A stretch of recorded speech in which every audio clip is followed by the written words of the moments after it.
Assalamualaikum warahmatullahi wabarakatuh. Lahir di Cililin tapi kelamaan di Batam, salah satu daerah Melayu. Biasanya di sana selalu mengawali dengan pantun.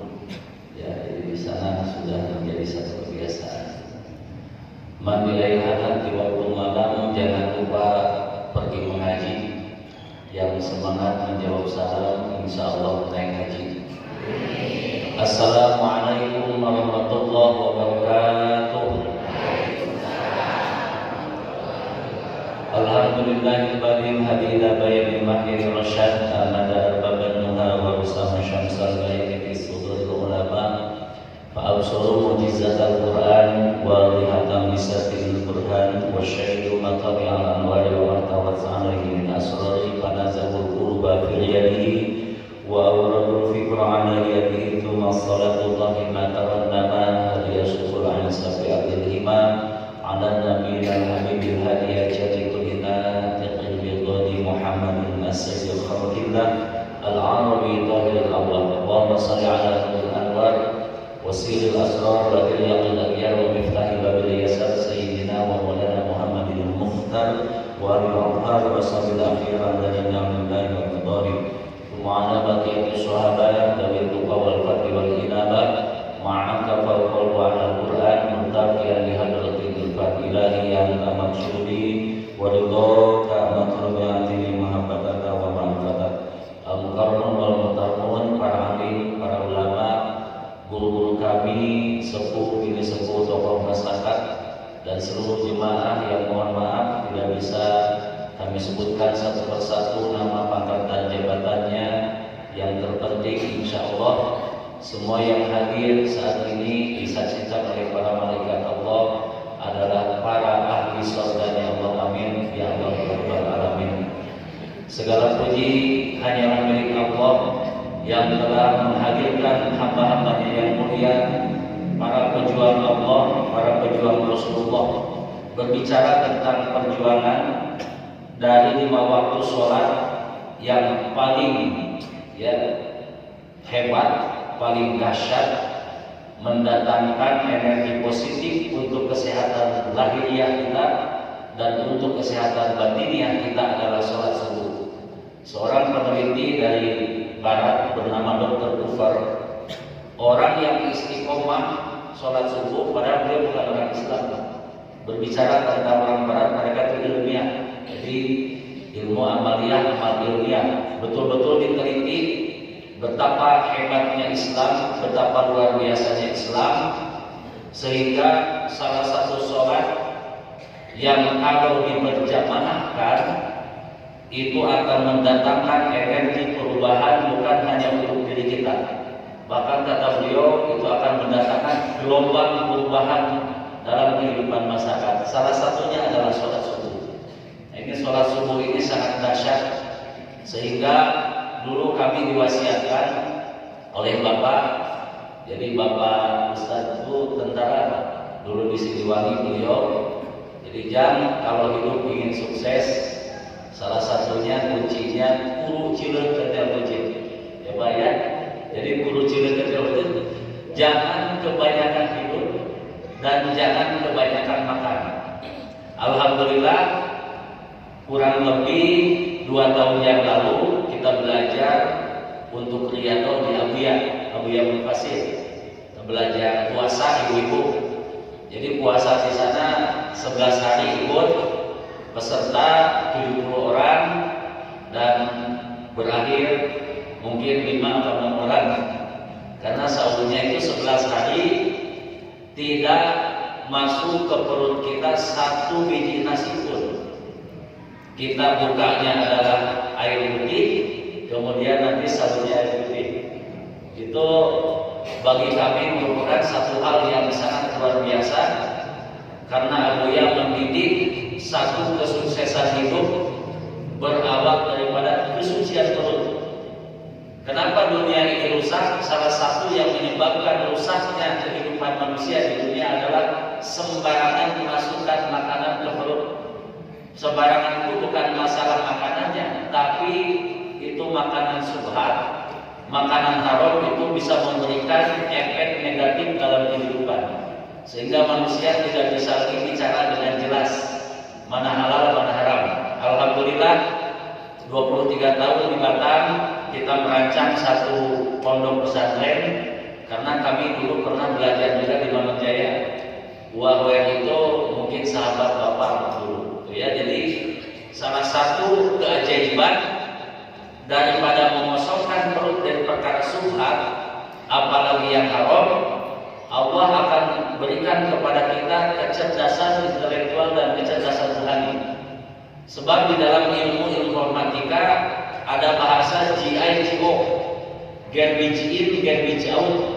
Kalau yang masuk ke dalam perut kita sampah, arti sampah di sana barang subhat, barang haram masuk ke perut kita, maka garbage out. Nanti yang keluar dari mulut itu perkara yang haram, ghibah, namimah, fitnah, itu yang keluar. Dari mata pun, matanya akan melihat yang haram, telinganya pun demikian. Makanya dengan metode sholat subuh ini, sholat subuh mempunyai hikmah yang sangat dahsyat. Ya, sholat subuh di sini ada dengan sholat subuh akbar. Ya, ini pas sekali temanya. Kenapa? Subuh membawa sesuatu yang agung. Subuh membawa sebuah perubahan dalam diri, dalam keluarga, masyarakat, bahkan bangsa dan negara. Insya Allah, kalau satu saat nanti Bapak Presiden menginstruksikan kepada umat Islam, mesti mengupayakan sholat subuh berjamaah.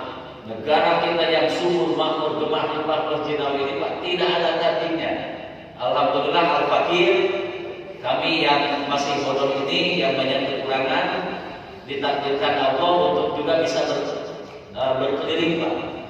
2019 kami studi banding 2 minggu lamanya di Amerika, di Washington DC, kemudian ke Kanada juga, kita di New York juga dalam misi dakwah. Kemudian kita juga ke Qatar, ke beberapa bagian di Eropa. Ternyata Masya Allah, ya, negara yang kami kunjungi dengan teknologi yang sangat canggih, yang sangat luar biasa, tidak ada apa-apanya dibanding di Indonesia ini Pak. Tidak ada apa-apa. Kalau kita mau bersyukur kepada Allah, negara yang subur, makmur, gemah, limpah, berjinawi adalah negara kita. Sekarang pertanyaannya, kenapa negara subur tidak makmur? Ya, kenapa negara kaya kurang berkah? Jangan-jangan hilang ketakwaan, jangan-jangan. Dan di antara yang menghilangkan nilai-nilai ketakwaan itu adalah sembarangan memasukkan air dunia ke perut kita tanpa disensor, yaitu perkara yang subhat, perkara yang haram. Kalau kita berbicara tentang kematian, ada mati itu yang dimensinya mati syahid akhirat, ya, orang yang tenggelam, orang yang kebakaran misalnya, atau orang yang tertimpa berat-berat seperti batu misalnya. Kita jalan-jalan ke pelabuhan, ketimpa kontainer, itu insya Allah kalau beriman syahid akhirat. Tapi biasanya yang ketimpa barang ringan itu kata orang Jawa, sangit itu gosong, bukan sangit. Contoh apa? Orang yang ketimpa amplop Pak, ya, amplopnya amplop subhat, itu bukan sangit biasanya itu. Nah, ini hati-hati kita berbicara tentang hal itu dengan keajaiban sholat subuh. Jadi apa yang kami dapatkan dari Amerika, ternyata di Amerika ini sekarang setahun 20.000 malam. Ini yang membuat kita terharu dan meneteskan air mata. Betapa ketika kami di sana dakwah, ada satu masjid hampir mirip seperti ini. Masjidnya namanya Imam Center, itu berada di Washington DC masjidnya. Imamnya namanya Ustaz Fahmi, sahabat dari Ustaz Abu Somad. Jadi kami berbincang di situ, itu masjid bekas gereja. Jadi sekarang di Amerika itu banyak gereja yang kosong, kemudian dibeli oleh umat Islam jadi masjid. Nah, ini yang sangat luar biasa, yang bagi kita sangat membanggakan, bagi kita sangat mengharukan dan sangat rindu kita di sana, ya. Kemudian juga di situ kegiatan kalau malam minggu seperti ini, ibu-ibu yang mulia, Ustaz mengikuti kegiatan di sana luar biasa. Kalau malam minggu itu ada yang namanya santunan malam. Jadi masyarakat di situ sudah mulai setengah dua, Pak. Padahal orang-orang hebat itu kalau dilihat dari pendidikannya dari S1 S2 itu sudah pada ngetem setengah dua. Makanya pantas kalau hidup yang sukses kenapa harus dulu cile? Imam Al Haddad di dalam kitab Risalatul Mu'awanat beliau menyampaikan setidaknya 3 kehebatan yang Allah berikan kepada mereka yang suka menjaga sholat malam. Mana yang pertama, ilmu isyayatin. Orang yang menjaga sholat malam itu sangat ditakuti setan. Setan melihat orang yang sholat malam sangat takut, Pak. Keder, gemetar setan itu. Begitu ya kalau melihat orang yang sholat malam. Kemudian ada mujahadatul nafs. Allah akan berikan kekuatan mental. Orang kalau makanya Ustaz punya bapak, bagi Ustaz sendiri bapak ini sangat teladan. Beliau sangat teladan seumur hidup sampai beliau wafat usia 87 tahun yang kami rasakan ikut berjuang di Batam, bikin pesantren mulai dari nol kita ya. Tidak pernah satu kali pun kami mendengar sama beliau sampai beliau wafat itu mengeluh. Jadi kalau ada masalah, ya bagaimana masalah? Bismillah bisa. Jadi selalu beliau memberikan energi positif ke mindset kita bahwa kita punya Allah yang segala-galanya. Ini sebetulnya kalau mengeluh itu hal biasa, tapi kalau kita ukur dengan keyakinan, orang yang sering mengeluh itu sebetulnya orang yang keyakinannya lemah. Dia sering mengeluh itu. Tapi kalau kita mengeluh tentang kesalahan diri kita kepada Allah, meratapi kesalahan dia itu bagus. Ya kalau kita mengeluh masalah dunia itu kurang bagus. Ya Imam Ibnu Athaillah menyarankan kepada kita tentang orang-orang yang lucu. Ya ijtihadu bima duminaka. Orang yang sungguh-sungguh mencari yang sudah ditakdirkan oleh Allah untuk kita, sudah dijamin oleh Allah untuk kita. Kemudian buatan sunnah dan kita lemah mencari akhirat. Itu dalilun ala masir-masirul kita. Itu orang yang hatinya tertutup, ya itu diantara basirahnya itu kena debu. Jadi kita kalau di sini sudah dijamin sama Allah. Ustaz berangkat ke Batam 99 dulu. Selesai kita belajar di penerbangan, kita belajar juga di sana. Kemudian di sana pakai sandal jepit, sarung lutut. Alhamdulillah sekarang 23 tahun. Tujuan kita hijrah karena Allah. Ya niatkan hijrah karena Allah, tidak bawa apa-apa. Begitu nyampe ke sana dulu pemeriksaan KTP ditangkap Satpol PP. Kami mau kemana? Ke Batam. Ada saudara? Tidak ada. Bawa bekal? Sudah habis. Jadi bagaimana sekarang? Ya udah izinkan saya kalau 2 bulan saya nggak bekerja, saya akan pulang lagi. Alhamdulillah sekarang sudah 23 tahun. 2012 kita berangkat haji, 2009 mulai bikin pondok, gitu ya. 2006 alhamdulillah menikah. Jadi tujuan ke sana itu doa 3. Ya Allah berikan jodoh di sana, gitu kan. Yang kedua, ya Allah berikan kepada kami kesempatan buat membuat sebuah lembaga pesantren. Yang ketiganya bisa berangkat haji. Alhamdulillah tadi yang sholat subuh berjamaah sampai menjelang isya, walaupun belum berangkat pahalanya dapat. Tadi yang disampaikan oleh orang tua kita benar sekali itu. Orang yang ngetem habis subuh sampai menjelang isya itu dapat pahala haji, walaupun fisiknya belum nyampe ke sana. Ini sangat luar biasa sekali. Semoga subuh akbar ini menjadi percontohan, Pak. Insya Allah di Garut. Dan Ustaz berbicara tentang Garut, di Batam itu kurang lebih ya ada 70-an lebih keluarga besar satu daerah termasuk Garut. Dan Garut ini mendominasi. Salah satu kebanggaan kami, putra daerah dari Garut, Cibatu, mana Cibatu, Pak? Ya dari Cibatu ada seorang anggota DPRD yang soleh. Beliau adalah Kang Nyanyan Haris Patamura. Beliau dari asli Garut, Pak. Begitu Ustaz selesai khotib di Amerika, kita khotib di KBRI. Selesai khotib, ada yang bapak-bapak belum? Ujang di mana Ujang? Pak, saya dari Batam tapi asli Ciledug. Bapak Garut Ujang. Allahu Akbar. Beliau tuh dari Garut. Ustaz lupa namanya. Sudah tua tapi masih sehat badannya. Memang Garut ini kalau Ustaz singkat, Garut itu adalah gagah, Pak. Karena kalau domba ya aduh gagah apa? Filosofi orang Garut gagah patarung sejati. Ya, karena di Batam juga dari tukang sol sampai DPRD ada apa? Saya yang paling saya takut itu orang Garut.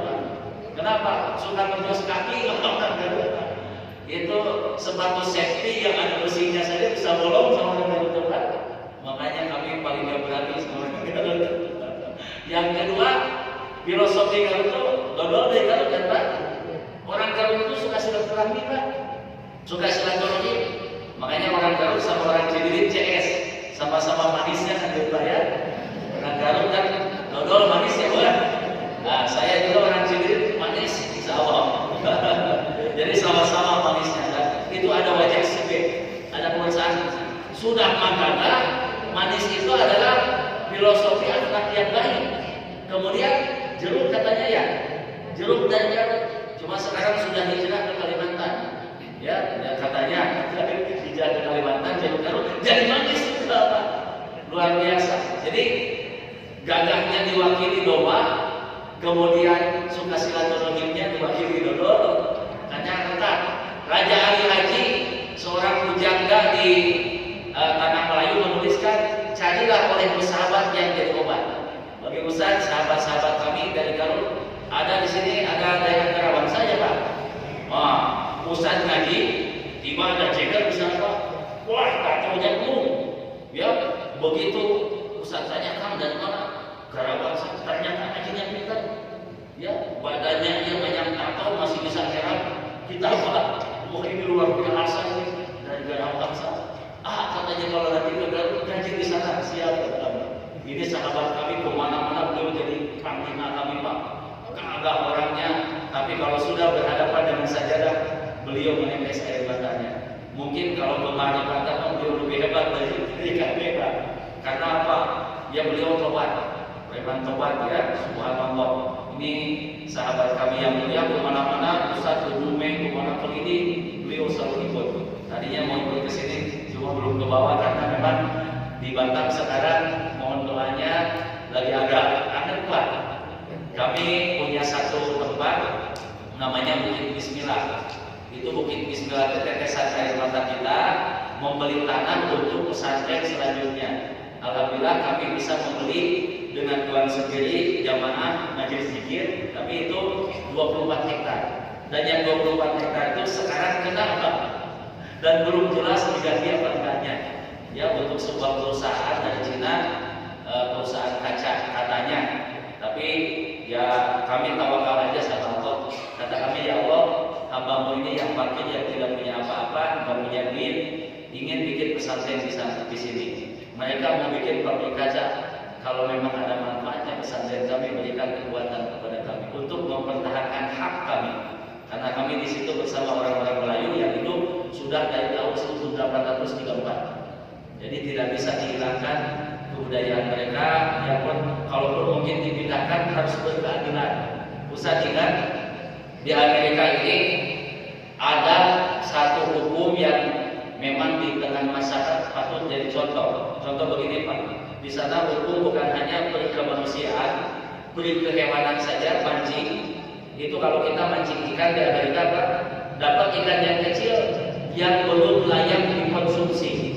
Ini ikan belum layak dikonsumsi, kemudian kita ambil, itu kena hukumnya $500. Ya, mancing ikan yang belum dewasa, ikannya masih kecil, ketahuan Pak, kena $500 sekitar 6 juta. Didenda kalau kita di sini mancing gurame, terus anak gurame kita ambil Pak di kolam itu, maka kita akan kena penalti itu $500. Bayangkan di kita mancing keributan aja dibiarin kadang-kadang. Di sana ada kan kalau Ustaz belanja suka ada tupai itu bajing ya Pak. Di sini bajing kan. Mau saya set, Ustaz jangan katanya, bisa kena juga $500. Nendang bajing saja $500 Pak. Aduh, kadang-kadang di sini bajingan dibiarkan, denda. Kenapa demikian? Itu luar biasa. Bagaimana mereka menghormati hak-hak orang lain. Makanya kalau kita tawaf di rukun Yamani kita baca doa sapu jagat. Rabbana atina fid dunya hasanah wa fil akhirati hasanah wa qina adzabannar. Kenapa dibaca di sudut keempat? minimal kalau sukses, ingin sukses dunia akhirat, amalkan 4S. Afsus salam, wa atimut ta'am, wa silul arham, wa sawwan nasunyam. Kalau kita amalkan 4S, ini grup subuh akbar, keluarga besar subuh akbar, amalkan 4S. Sebarkan salam.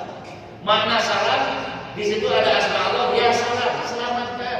Kalau ngomong sama tetangga, selamatkan hati tetanggamu, jangan sampai terluka dengan ucapanmu. Kalau kita beramal banyak-banyak, selamatkan amalmu, jangan sampai dirusak dengan riba, dengan namimah. Islam itu begitu indah. Di Amerika itu diteliti, kenapa ucapan assalamualaikum bisa membangkitkan energi positif. Kan kalau di sana selamat pagi, siang belum tentu selamat Pak. Selamat siang, jangan-jangan sore kita mobil kan gitu. Tapi kalau assalamualaikum 24 jam paten. Assalamualaikum ya. Assalamualaikum. Jadi mana satu menyelamatkan. Bagaimana kita selamatkan hak orang lain? Tidak ada satupun agama seindah agama Islam ini. Kenapa? Jangankan nyakitin orang, jangankan mengambil hak orang lain, berpikir jelek saja nggak boleh. Itu namanya negatif thinking. Makanya orang yang sering berpikir jelek sama tetangganya, di mana beli mobil, di mana jualan pulsa beli mobil, nggak tidur, akhirnya insomnia, yang mati, yang jelek hatinya. Makanya orang kalau berurusan itu biasanya kena penyakit yang berbagai macam kena kepada kita. Karena ternyata penyakit batin ini bisa mendatangkan kelemahan fisik. Contoh, kita dengki sama tetangga. Teman dengki, biasa dengki itu senang melihat orang susah dan susah melihat orang senang. Penyakit dengki ya Pak. Kalau lihat orang senang itu panas Pak. Mama, beli mobil atau cendol bang, pulsa rumahnya jualan pulsa bisa beli mobil, terheges, satu kebing, satu keluarga dibawa ke rumah sakit. Ibu kenapa rumah sakit? Aku itu tetangga beli mobil, wah kata dokter aku sudah mati kau. Ya kenapa?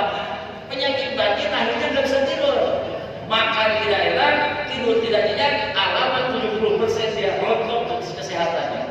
Coba kalau kita tetangga beli mobil, alhamdulillah ya Allah tetangga beli, mungkin tahun depan tidak ada lagi mustahil jatah berkurang satu, gitu kan?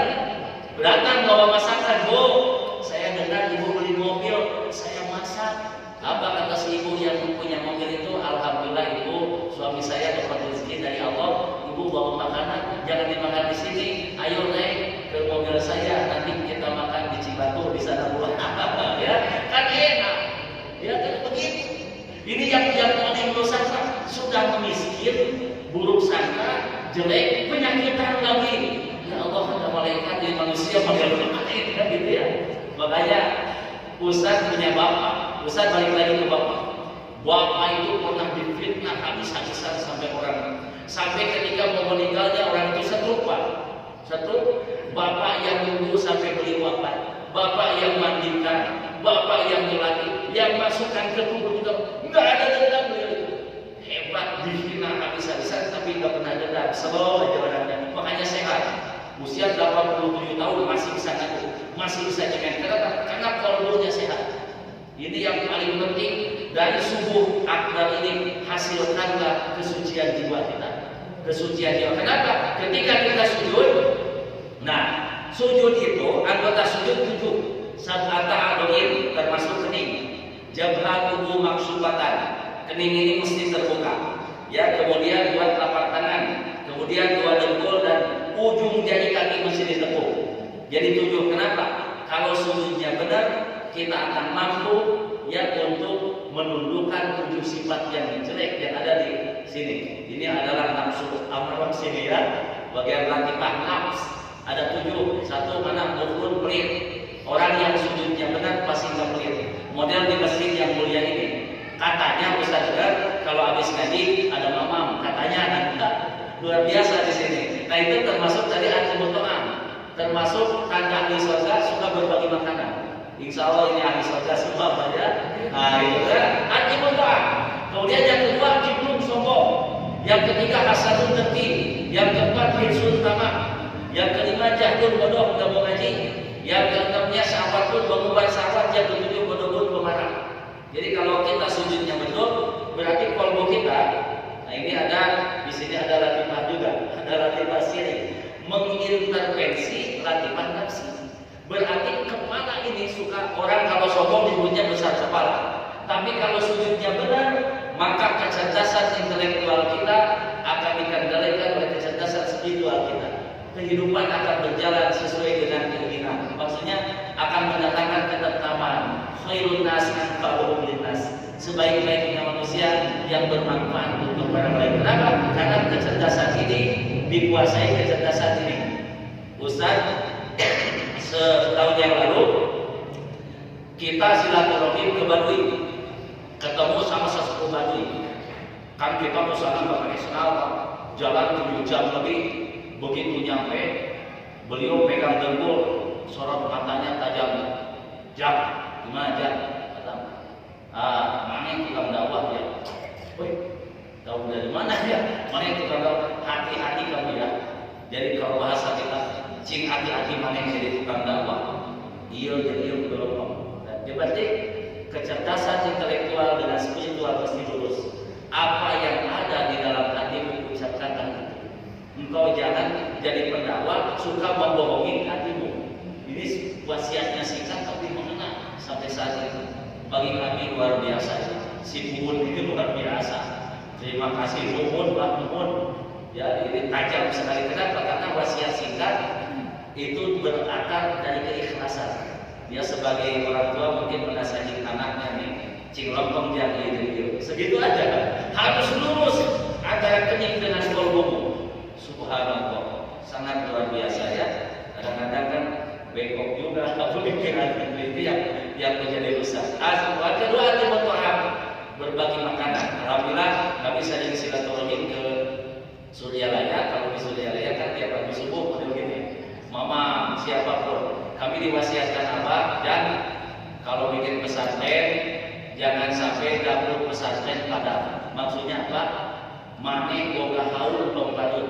Kamu punya kompor jangan padam, artinya harus selalu ada nasi buat kamu. Dahsyat sekali. Kita beribadah 40 hari 40 malam. Tiba ada seorang hamba Allah yang lapar, ikut disuruh apa? Itu ya, disuruh apa? Dia makan dengan yang dikumpulkan oleh ibu-ibu atau bapak-bapak yang menyumbangkan. Daya 40 hari 40 malam ibadah kadang-kadang kalah dengan doa si lapar tadi. Ini yang sangat luar biasa. Makanya insya Allah kami optimis dari subuh akbar ini akan hadir nanti para pejuang Allah yang membawa keberkahan. Ya, dari subuh akbar kita optimis Pak. Di Amerika namanya kebun pagi ya. Dari jam 2 sampai subuh sampai isya kebun pagi, nanti kuliah duha sampai jam 10, nanti ngaji lagi di anak-anak madrasah sampai jam 1, ngaji lagi sampai asar ya 24 jam. Tenang, di sana kalau mau ya, kalau kita tidak cinta Indonesia, tergiur juga. Imam masjid di sana suara tadi enak kita ya, imam dulu kita di sana. Jangan imam itu yang memang lupa rokaat. Ini hitung-hitungan finansial Pak. Ternyata imam di Amerika itu rata-rata yang kami tanya dapat misalnya itu $5.000. $5.000 itu berarti sekitar 60 juta Pak. Imam pantesan nggak lupa rokaat, tetap saja. Kalau kita kadang-kadang kalau takut berok, imamnya ingat bahas kan, wow, kayak rokaat gitu gitu kan. Banyak pikiran. Makanya kalau imam supaya tidak lupa itu rokaatnya, subsidi yang banyak. Biar tenang. Di sana 70 juta Pak. Aduh, artinya usah di sini aja. Enggak. Walaupun di sini bayaran 70 juta, di sana buat satu kampung kata kami. Dan 70 juta, tapi aku cinta Indonesia, balik lagi. Ya gak betah. Di sana sulit cari nasi, roti ini makan. Ya di sana, masya Allah, ini luar biasa. Jadi keberkahan subuh ini sangat luar biasa. Keberkahan subuh mendatangkan energi anti-mutu'am. Yang ketiga, apa barokah dari subuh kali ini? Silaturahmi. Kita bersilaturahmi. Bayangkan Rasulullah menyampaikan man ahabba ayyabsutallahu fi rizqihi wa ayyus'alu fi adai falyasirima. Ingin barokah rezeki, ingin umur kita panjang, rajin-rajin silaturahim. Minimal setiap Ahad datang ke masjid yang kita cintai ini, kita bersilaturahim, bermusafahah. Jangan melalaikan musafahah. Musafahah itu dalam ilmu psikologi. Orang yang sering musafahah, kan ini Ini teh miniatur semua yang ada di perut ini ada di sini sebetulnya. Banyak orang yang sering wudu, kalau dia wudu tidak menghilangkan sunat wudu. Salah satunya adalah membasuh kedua belah telapak tangan. Ini makanya orang yang menjaga wudu itu orang yang sangat dicintai oleh Allah dan Rasulnya, karena menjaga kesucian diri dan menjaga kesucian qalbi. Mana sucinya tangan kita dengan air, sucinya hati kita dengan doa. Model begini kita baca, Allahumma fadiyadaya mimma asika kulihat. Ya Allah, jagalah kedua belah telapak tangan ini dari maksiat kepadamu. Tukang dagang pergi ke pasar tidak mungkin mengurangi timbangan karena telah dibasuh dengan air wudu. Dia menjadi pejabat tidak mungkin menggunakan tangan dan kekuasaannya untuk mengambil hak orang lain karena sudah dibasuh wudu. Nah gitu ya. Petani pergi ke sawah walaupun sering pegang cangkul, tapi ketika ada dia datang balik menuju kepada Allah. Kenapa? Tangannya dibasuh dengan air wudu. Kalau saja doa wudu kita terapkan baru membasuh tangan saja, Indonesia aman Pak. Insya Allah aman. Kenapa? Baru ini doa wudu diterapkan. Mulut apa maduh doanya? Allah wa'ini ala zikrika wa syukrika wa husni ibadatik. Ya Allah, berikan pertolongan kepada hamba agar pekerjaan mulut ini dua saja, berzikir dan bersyukur. Pulang suami kecapean, habis bekerja, Mak, Assalamualaikum. Waalaikumsalam, jam 12:30. Pak, dari mana Pak? Aduh Mak, motor kempes 2 kali, jam apa-apa. Sekarang Bapak mau makan dulu apa? Kenapa? Mama bersyukur, Bapak gak bawa duit juga. Yang penting Bapak pulang dengan utuh, alhamdulillah. Kan bersyukur kan? Kata suaminya, Mak, makan dengan apa? Mohon maaf Pak, cuma makan dengan ikan asin. Alhamdulillah, makan dengan ikan asin juga. Orang lain mah banyak yang darah tinggi, Mak. Bapak mah enggak, alhamdulillah. Bersyukur terus. Kan ini mulut ini kerjanya hanya dua, zikir dan bersyukur. Jangan selain itu. Kalau keluar dari zikir dan bersyukur, namimah, ghibah, ngumpat simuat kata orang Sunda itu kufur kepada Allah. Kenapa? Karena dia telah mengkufuri nikmat lisan. Bayangkan, tangan aja dengan mulut kalau kita terapkan ilmu wudu dalam kehidupan sehari, aman kita ini Pak, aman insya Allah. Tidak akan bikin hoak, tidak akan ghibah, tidak akan namimah. Ini adalah hal yang merusak tatanan kehidupan kita. Dengan baru makanya sunat wudu itu jangan dilewat, sempurnakan dulu itu, malu kepada Allah. Ada orang sholat memenuhi perintah Allah, ada orang sholat takut dengan neraka dan ingin surga, ada orang sholat karena memang cinta. Jadi kalau kita ibadah dengan cinta, dengan rasa cinta, itu akan menghilangkan kepenatan, akan menghilangkan kelelahan, akan menghilangkan kedongkolan. Kenapa? Karena memberi karena cinta, itu beda. Ya, maya tukafi aini wa in tukafi babi wa matwa fi qalbi maina dadi. Kita katakan kepada sahabat sejati kita, aku memberimu karena wajahmu selalu ada dalam bayangan mataku, karena sebutanmu selalu ada dalam detak lisanku, karena keberadaanmu selalu ada di dalam hatiku. Kenapa? Orang yang memberi dengan cinta tidak perhitungan. Model kita baca sholawat, kita cinta kepada Nabi, man ahabba syai'an kan min dzikrihi. Salah satu tanda cinta kepada Nabi banyak membaca sholawat. Ustaz ketemu ketika umroh tahun 2017, mohon maaf, dengan salah satu hamba Allah dari Maroko, namanya Yusuf Azizi. Ya, Ustaz tanya kan Parwakina, berapa kali sekarang kamu umroh ini? Kata beliau, ini umroh saya yang ke-50 kali. Bayangkan. Jadi kamu pengusaha, saya bukan pengusaha. Kamu pejabat, bukan. Saya ini pecinta Nabi kan. Saya satu hari tidak pernah lepas baca sholawat minimal 11.000. Kata beliau, 11.000 baca sholawat. Umrohnya sudah 50 kali. Ustaz jalan. Kemarin terakhir umroh, Ustaz baru yang ke-37.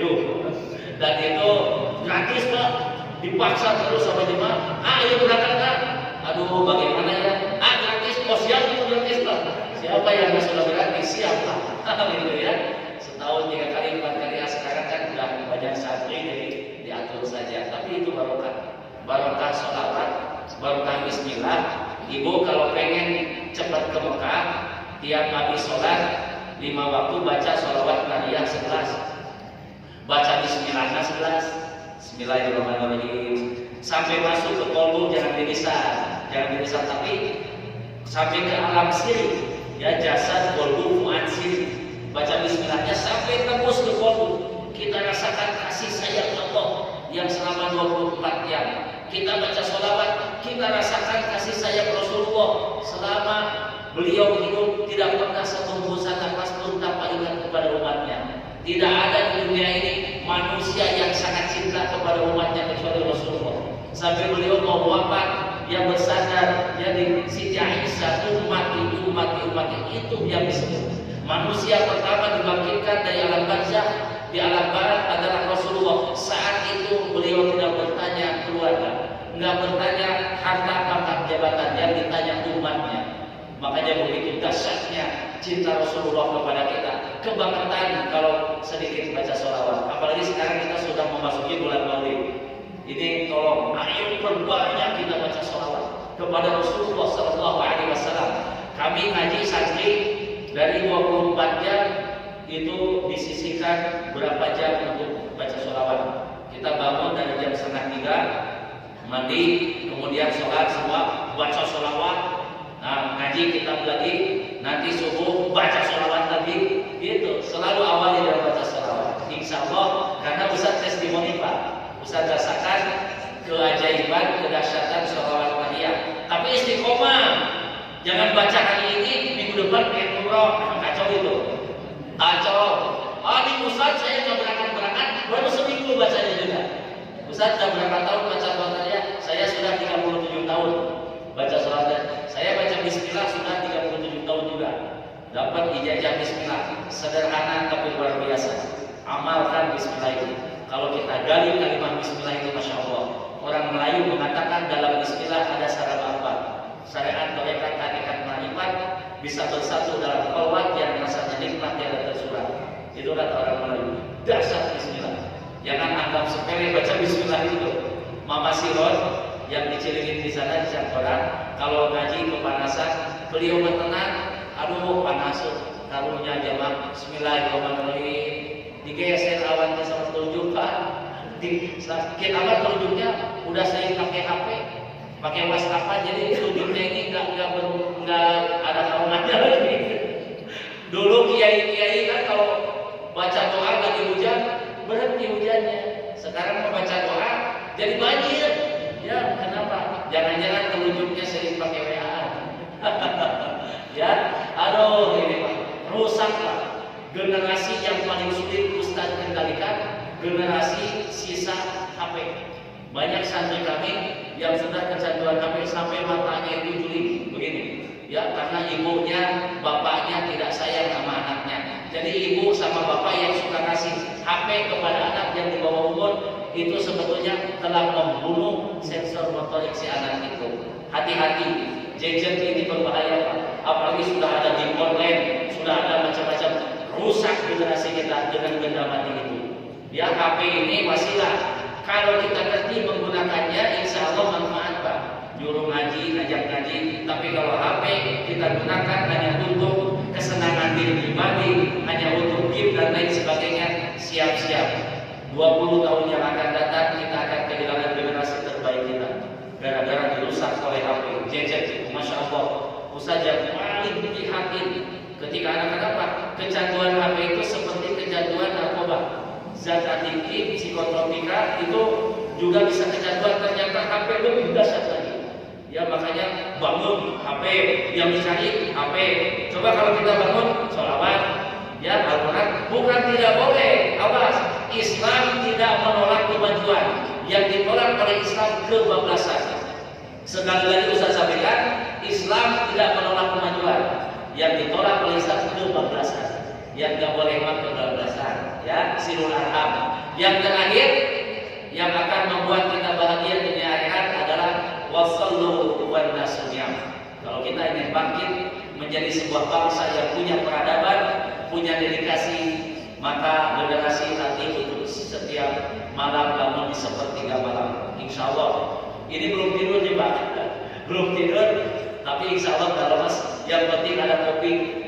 Kopi itu jangan anggap sepele. Ustaz minum kopi Garut, jangan pakai gula Pak. Kalau pakai gula Bapak bunuh diri, karena glukosa sama kafein itu berbahaya untuk tubuh. Tapi kalau Bapak minumnya hanya kopi pahit doang, insya Allah sehat dari batin. Tidak akan saraf kejepit, bahkan tidak akan ekonomi kejepit, nggak akan. Ya, kenapa? Karena Bapak tidak akan beli gula masalahnya. Ya, Bapak kalau minum kopi pahit akan berkurang berantem sama istri. Kenapa? Karena tidak adanya gula lagi. Mati yang habis, nggak akan ngomong lagi begitu. Ya, karena pahit. Sering minum yang pahit, insya Allah air hayat manis. Sering minum yang manis, insya Allah air hayat pahit. Kenapa? Karena pipisnya jadi manis masalahnya. Kalau bahasa kedokterannya kencing manis. Kenapa ya? Makanya kalau sering minum yang pahit, jadi manis insya Allah. Saat itu aja. Kalau dari jam 2 kita mandi, rumus supaya fisik kuat. 1 mandi jam 2 atau jam 3. Yang kedua minum kopi pahit. Hadiah ke Imam Al-Haddad, ke Imam As-Sadili, ke Habib Abu Bakar bin Salim, baca yang kopi 116 kali minum, tubuh tidak akan lemah. Alhamdulillah Pak, ini belajar. Ini mudah-mudahan tidak termasuk menyombongkan diri, tapi belajar. Semenjak dari Abu Yamun Pasir, sebelumnya dulu kami puasa. Jadi setelah di Abu Ya puasa lagi. Insyaallah sekarang sahur tiap hari kita udah mau 7 tahun. Insyaallah ya. Tapi kalau mau nyangkul bisa, mau gembala api bisa, kita tidak dididik punya fisik yang lemah. Ya, insya Allah dengan sholat malam fisik kita akan kuat, pemikiran kita akan kuat, ekonomi kita akan kuat, sosialisasi kita akan hebat dengan sholat malam. Mudah-mudahan ada manfaatnya. Mohon maaf atas segala kehilafan dan kekurangannya. Jadi kesimpulannya di sebuah akbar ini, mari kita menjadi hamba-hamba Allah yang sukses dengan mengamalkan 4 S. S yang pertama adalah salam. S yang kedua sedekah, ngasih mama makanan. S yang ketiga silaturahim. S yang keempatnya adalah shollu wan nasuniyah, sholat malam. Ingat ya ibu-ibu, insyaallah nanti kalau ada yang ke Batam jangan lupa mampir, dan mohon doanya kita Ustaz tahun 2024 Pak, mungkin karena didorong-dorong masyarakat situasinya sudah seperti ini, ya kita tidak boleh anti politik. Kalau memang kita direstui guru, insya Allah 2024 Ustaz juga dicalonkan untuk salah satu menjadi kepala daerah. Kalau Pak, mohon doanya ibu-ibu semuanya ya. Kalau Allah ridho mudah-mudahan jadi. Kalau ini bisa bahaya untuk agama nggak usah, ya, yang nggak usah. Tapi kalau itu insya Allah kita dari independen, tidak pakai partai, ya partai pusat, partai mama. Karena di sana banyaknya mama. Ada 15.000 mama, ya. Insya Allah. Jadi ibu-ibu mohon doanya, bapak-bapak semuanya, insya Allah kita bismillah. Bagaimana kita mengaplikasikan zikir di dalam kekuasaan. Makanya 1000 kekuatan akan kalah dengan 1 kekuasaan. Lihat Perdana Menteri Inggris kalau dia Islam, sekarang mahasiswa sudah banyak yang pakai sarung. Ya, luar biasa. Islam itu mesti pegang kekuasaan, Pak. Ya, jangan sampai yang pegang kekuasaan batin, jangan. Yang pegang kekuasaan mafia nggak boleh. Bukan kita orang suci, tapi kita tidak boleh kesucian dikotori, dibiarkan. Jangan, kita niatnya berjuang karena Allah. Insya Allah Ustaz tidak punya partai apa-apa. Dulu dicalonkan dari partai PDS. Apa partai PDS? Partai Dzikir dan Sholawat. Insya Allah ya, kita punya partai sendiri, Partai Dzikir dan Sholawat. Terima kasih. Mudah-mudahan ada manfaatnya. Allah hidayah wa ala kulli niyatin sholihah wa litolabi syifa wa litamkinul bala ila hadratin Nabi Mustafa Muhammadin sallallahu alaihi wasallam wa ala alihi wa ashabihi wa azwajihi wa dhurriyyatihi wa ahli baitihi al-kiram, thumma khususan ala hadhihi al-jamaah. Allahumma ij'al ummata hawali hadzal masjid min ahli hadzal masjid bi syafaati Rasulillah. Al-Fatihah. Iya,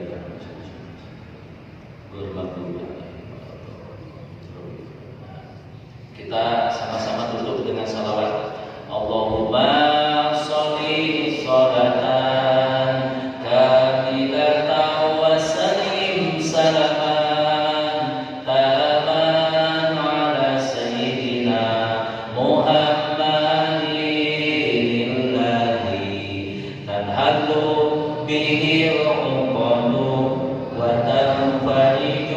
bihil qurabu wa tuqadha bihil hawaiju wa tulalu bihi ghaibu wa husnul khawatimi wa yustasqal ghamam biwajhil karim wa ala alihi wa sahbihi fi kulli lamhatin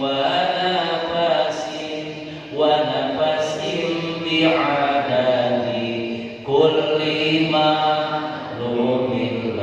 Terima kasih. Mohon maaf atas segala kesilapan dan kekurangannya. Akhir kalam, though the stars are fire, though the stars are burning, but God of my love for you. Wallahul muwaffiq ila aqwamit thoriq. Wassalamualaikum warahmatullahi wabarakatuh.